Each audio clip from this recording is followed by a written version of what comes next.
Hi, everybody. Nothing or no one is perfect, right? There's always some imperfections. And I have a really good short story for you today, and I think you'll like it. Stick around to the end of the story because I want to do just a quick summary and hear your thoughts in the comments about this story. It's called A Dead Woman's Secrets. So stick around and let me know what you think of the story in the comments. Thanks. A Dead Woman's Secret by Guy de Maupassant. The woman had died without pain, quietly, as a woman should whose life had been blameless. Now she was resting in her bed, lying on her back, her eyes closed, her features calm, her long white hair carefully arranged as though she had just done it up 10 minutes before dying. The whole pale countenance of the dead woman was so collected, so calm, so resigned, that one could feel what a sweet soul had lived in that body.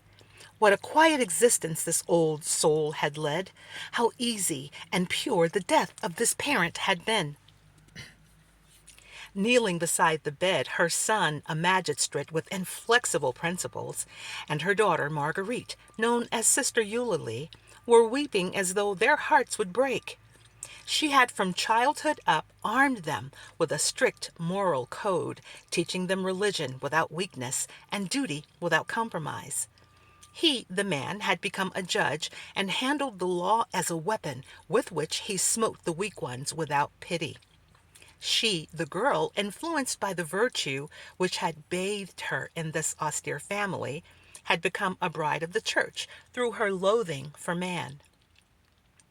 They had hardly known their father, knowing only that he had made their mother most unhappy, without being told any other details. The nun was wildly kissing the dead woman's hand, an ivory hand as white as the large crucifix lying across the bed. On the other side of the bed, the other hand seemed still to be holding the sheet in the death grasp, and the sheet had preserved the little creases as a memory of those last movements which precede eternal immobility. A few light taps on the door caused the two sobbing heads to look up, and the priest, who had just come from dinner, returned. He was red and out of breath from his interrupted digestion, for he had made himself a strong mixture of coffee and brandy in order to combat the fatigue of the last few nights and of the wake which was beginning. He looked sad, with that assumed sadness of the priest for whom death is a breadwinner. He crossed himself, and, approaching with his professional gesture, "Well, my poor children, I have come to help you pass these last sad hours." But Sister Eulalie suddenly arose. "Thank you, Father, but my brother and I, we prefer to remain alone with her. This is our last chance to see her, and we wish to be together, all three of us, as we, we used to be when we were very small, and our poor mother." Grief and tears stopped her. She could not continue. Once more serene, the priest bowed, thinking of his bed. "As you wish, my children." He kneeled, crossed himself, prayed, arose, and went out quietly, murmuring, "She was a saint." They remained alone, the dead woman and her children. The ticking of the clock, hidden in the shadow, could be heard distinctly, and through the open window drifted in the sweet smell of hay and wood together with the soft moonlight. No other noise could be heard over the land except the occasional croaking of a frog or the chirping of some belated insect. An infinite peace, a divine melancholy, a silent serenity surrounded this dead woman, seemed to be breathed out from her and to appease nature itself. Then the judge, still kneeling, his head buried in the bedclothes, cried in a voice altered by grief and deadened by the sheets and blankets, "Mama, Mama, Mama!" And his sister, frantically striking her forehead against the woodwork, convulsed, twitching and trembling as in an epileptic fit, moaned, "Jesus, Jesus, Mama, Jesus!" And both of them, shaken by a storm of grief, gasped and choked. The crisis slowly calmed down, and they began to weep quietly, just as on the sea when a calm follows a squall. A rather long time passed, and they arose and looked at their dead. And the memories, those distant memories, yesterday so dear, today so torturing, came to their minds with all the little forgotten details, those little intimate familiar details which bring back to life the one who has left. They recalled to each other circumstances, words, smiles, intonations of the mother who was no longer able to speak to them. They saw her again happy and calm. They remembered the things which she had said, and a little motion of the hand, like beating time, which she so often used when emphasizing something important. And they loved her as they never had loved her before. They measured the depth of their grief, and thus they discovered how lonely they would find themselves. It was their prop, their guide, their whole youth, all the best part of their lives which was disappearing. It was their bond with life, their mother, their mamma, the connecting link with her forefathers which they would thenceforth miss.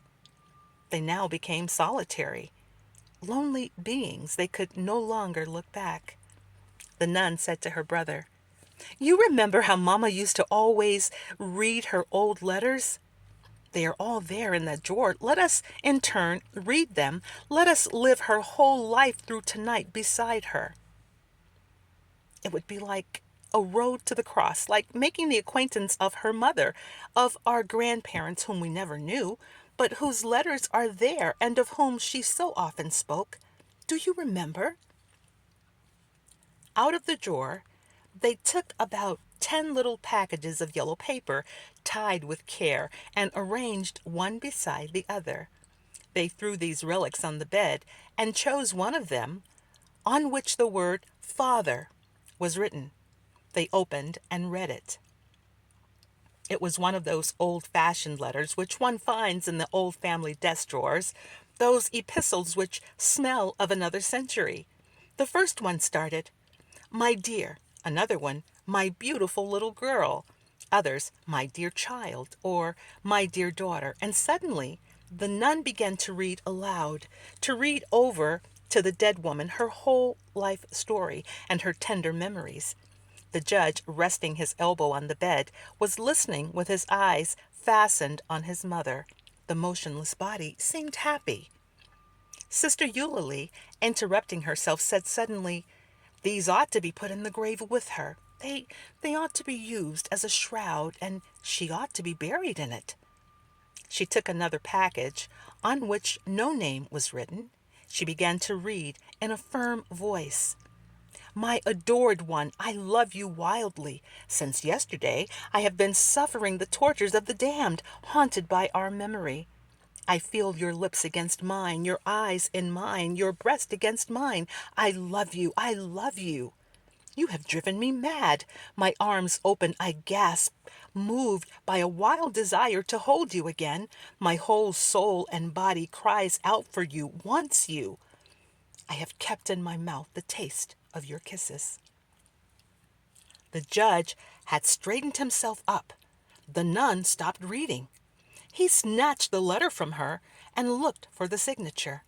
There was none, but only under the words, "The man who adores you," the name, Henry. Their father's name was Rene. Therefore, this was not from him. The son then quickly rummaged through the package of letters, took one out, and read, "I can no longer live without your caresses." Standing erect, severe as ever when sitting on the bench, he looked unmoved at the dead woman. The nun, straight as a statue, tears trembling in the corners of her eyes, was watching her brother, waiting. Then he crossed the room slowly, went to the window, and stood there gazing out into the dark. When he turned around again, Sister Eulalie, her eyes dry now, was still standing near the bed, her head bent down. He stepped forward, quickly picked up the letters, and threw them pell-mell back into the drawer. Then he closed the curtains of the bed. When daylight made the candles on the table turn pale, the son slowly left his armchair, and without looking again at the mother upon whom he had passed sentence, severing the tie, that united her to son and daughter, he said slowly, "Let us now retire, sister." So that's the end of the story, and I just wanted to offer a quick summary. So we have this woman, her children, a judge with his high moral code, and her pious daughter. You know, they've built their lives on this illusion of their mother as a saint. And they find her letters, and the letters contradict the kind of virtuous life that they always assumed that their mother led, you know. So to them, she was only their mother, you know, nothing outside of that. And that was her identity for them. So now, how the heck do they reconcile this new discovery about her with what they always knew her to be, with her legacy? So, you know, do you think that they will see her now as disgraceful, or it's also an opportunity for them to maybe take a look at their own lives and try to determine if they are doing pretty much the exact same thing she did in terms of creating an image of a life without flaws, without any flaws of this perfection. So what's going to be revealed about them when they die? Do you think they might take it that route? That's why I like this writer so much. You know, he always finds a cool way to demonstrate how there's always something more, you know.